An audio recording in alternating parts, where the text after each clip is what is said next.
Sustainable sugarcane initiative involves use of less seeds, less water, less energy, and optimum utilization of fertilizers and land to achieve more yields. It is an alternative method to the conventional seed, water, and space intensive sugarcane cultivation. Selection of single budded chips. Select healthy canes of 7 to 9 months old and remove buds from the selected canes using sugarcane bud chipper.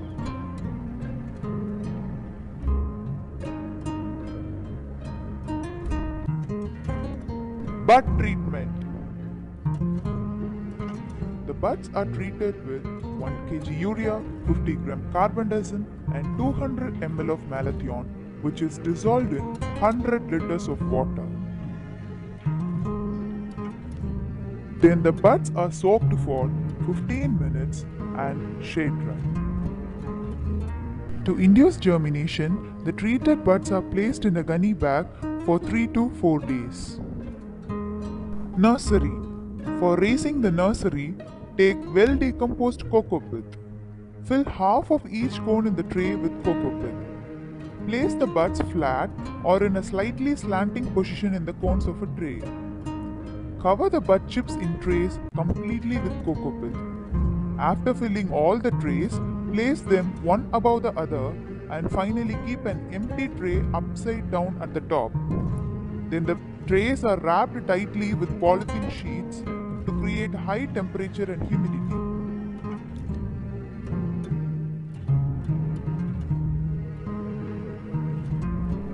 Transplanting. Transplant young seedlings of 25 to 35 days old in the main field. Plant to plant spacing of 2 feet has to be maintained for easy sunlight penetration, profuse tillering, and mechanical harvesting. After establishment of 2 to 3 tillers, the mother shoot may be removed to facilitate more number of tillers and uniform maturity.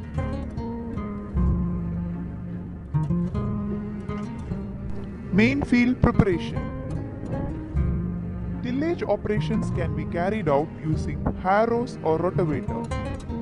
During the last plow, apply well decomposed organic manure at the rate of 8 to 10 tons per acre. Make furrows with a distance of 5 feet in between. Cultural practices. Hand weeding and mechanical weedings can be done at first, second, and third month for long-term benefits.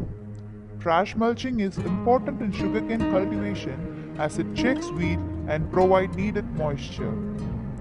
Fertilizers should be applied at 112, 25, 48 kg of NPK per acre. In addition, application of biofertilizers like azospirillum and phosphobacteria would enhance crop growth. Give irrigation once in 7 to 10 days. Drip system can be practiced due to wider spacing and single seedling, which saves 40 to 50% of water. Special operations. Earthing up has to be done at 45th and 90th days after planting to provide sufficient anchorage and better aeration. Detrashing should be done by leaving top 8 to 10 leaves during 5th and 7th month for effective photosynthesis and applied as a biomulch in the interspaces. Cropping has to be done at the 7th month to avoid lodging of canes. Intercropping. Intercrops like chickpea, cowpea, and green gram can be tried as there is wide spacing between the rows. Intercrops control weeds up to 60% and provide extra income to the farmers. They also act as live mulch and preserve moisture. Harvesting. Sucrose content in the plants will reach the desirable level on the 10th month of the 1-year crop duration and they'll be ready for harvest within the next 2 months.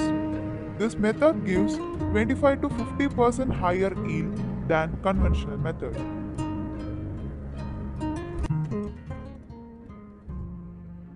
When my father was a traditional farmer, he practiced flood irrigation and sowed only 2 to 3 eye-budded sugarcane sets.